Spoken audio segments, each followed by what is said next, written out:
been invited to meet the friend. No one can resist a divine invitation. You've been invited to meet the friend. The friend.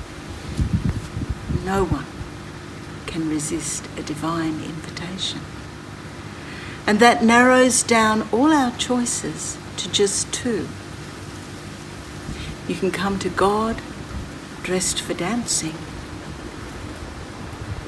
or be carried to God's ward on a stretcher.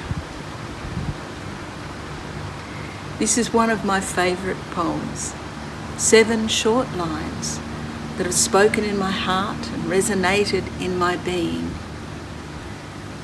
and carried a wonderful warmth and life to me over the years since I first read it. It's a poem which has helped bring me home, here, to the centre of my own being, where I abide in the heart of God, and the heart of God abides in me. Consider that this is an invitation, one that is absolutely irresistible. There's an inevitability about our coming home to God. We'll all come home eventually to meet this friend.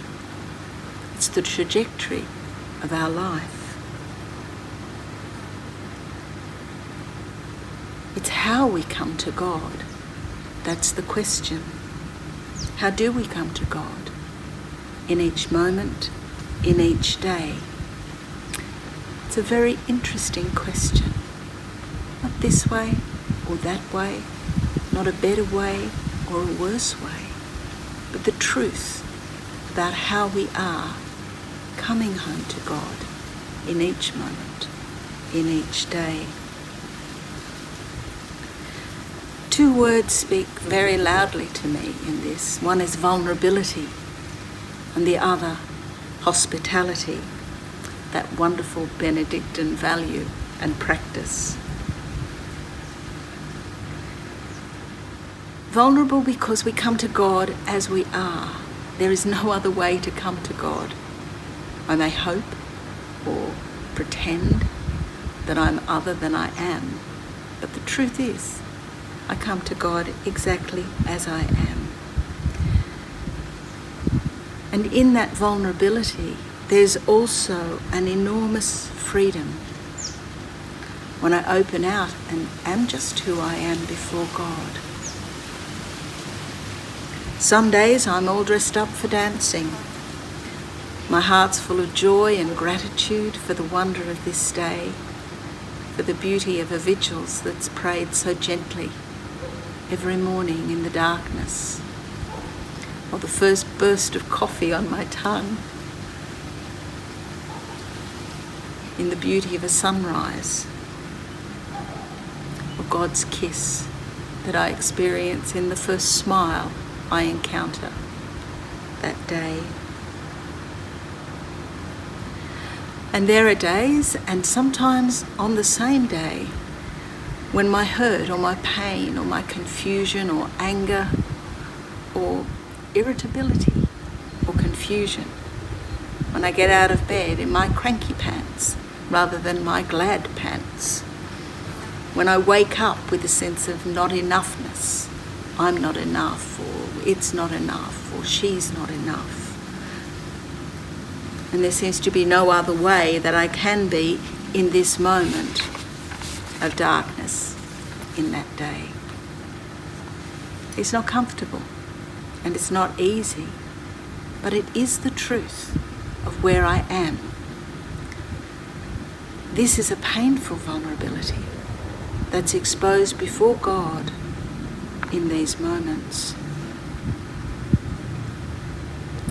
The hospitality of God is such an unconditional love, an unconditional embrace that enfolds us and invites us home no matter how we are, knows us better than we know ourselves, and is so much kinder than the judgments we can condemn ourselves with.